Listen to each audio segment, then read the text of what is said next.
Okay, let's unpack this. Canada has been, well, a real hub of activity recently.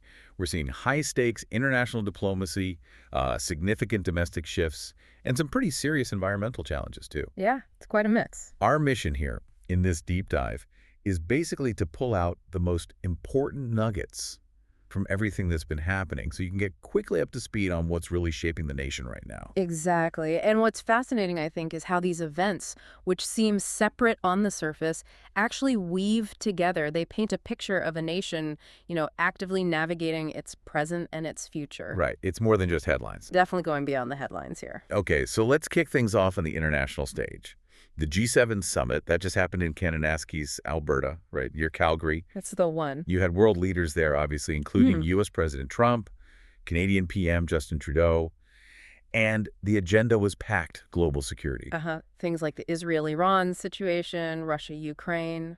And, of course, those U.S. tariffs. Yeah. Always a hot topic. Absolutely. And a key moment, really, was that 70-minute bilateral meeting between Trump and Trudeau. It was mainly about trade. And what came out of that? Well, it's interesting. Trump sounded, optimistic about maybe getting a deal, but he also stuck to his guns on the tariffs. No budging there. So mixed messages a bit. You could say that. Trudeau, meanwhile, was pushing for more, let's say, nuanced solutions. It kind of highlighted this inflexibility from Trump, maybe pushing Canada to think harder about diversifying trade away from the U.S. Interesting take. Now, speaking of the G7, I read something kind of unusual about the security setup there. Something about bears. Oh, right. Yes, that's true. Get this, they actually installed electric fences. Electric fences! Yeah, specifically to keep out bears and cougars, especially around the golf courses where the leaders might have been spending some downtime. Wow. You don't hear that every day for a world summit. Definitely adds a uniquely Canadian layer of complexity, doesn't it? Transitioning slightly, but still on the international front, there's Canada's NATO commitment. Ah, yes, the defense spending target. Exactly. Canada's now committed to hitting that 2% of GDP target by 2025. That's actually 5 years ahead of schedule. And why does that matter? What's the significance? Well, looking at the bigger picture, it supports some critical modernization efforts for the Canadian military. It could also mean less reliance on, say, U.S. military procurement down the line, and it opens doors for new collaborations, maybe with the EU. Okay, so Canada's busy globally, but let's shift gears and look inside the country.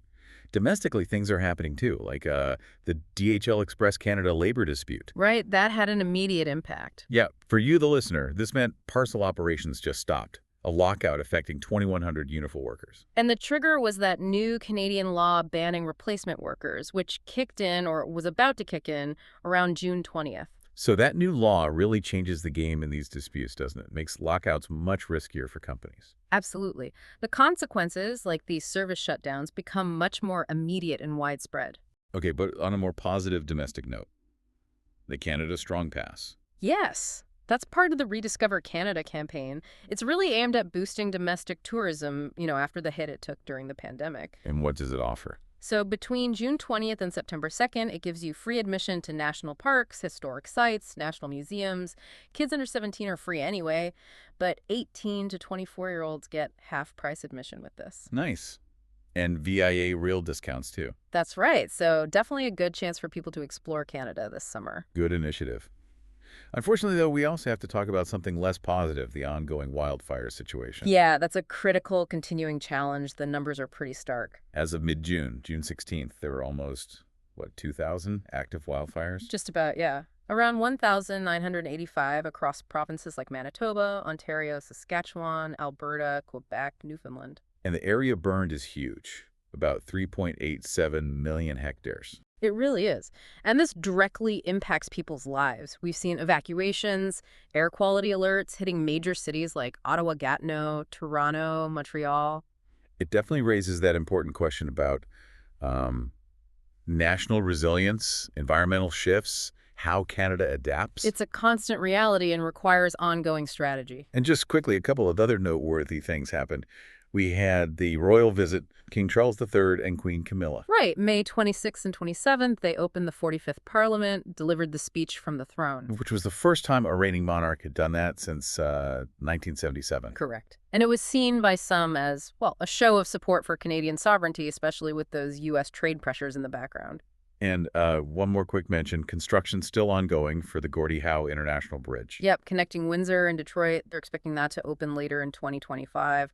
Big infrastructure project. So wrapping this all up, Yeah. what does it all mean? It's pretty clear it's been an incredibly dynamic time for Canada, touching on global diplomacy, economic stuff, those big environmental pressures. Yeah, if you look at the wider context, you see Canada really navigating these complex global forces while at the same time dealing with significant things at home. Protecting its wilderness, redefining labor relations, trying to boost tourism. It's a picture of a nation constantly adapting, asserting its place. I think so. So maybe something for you to think about.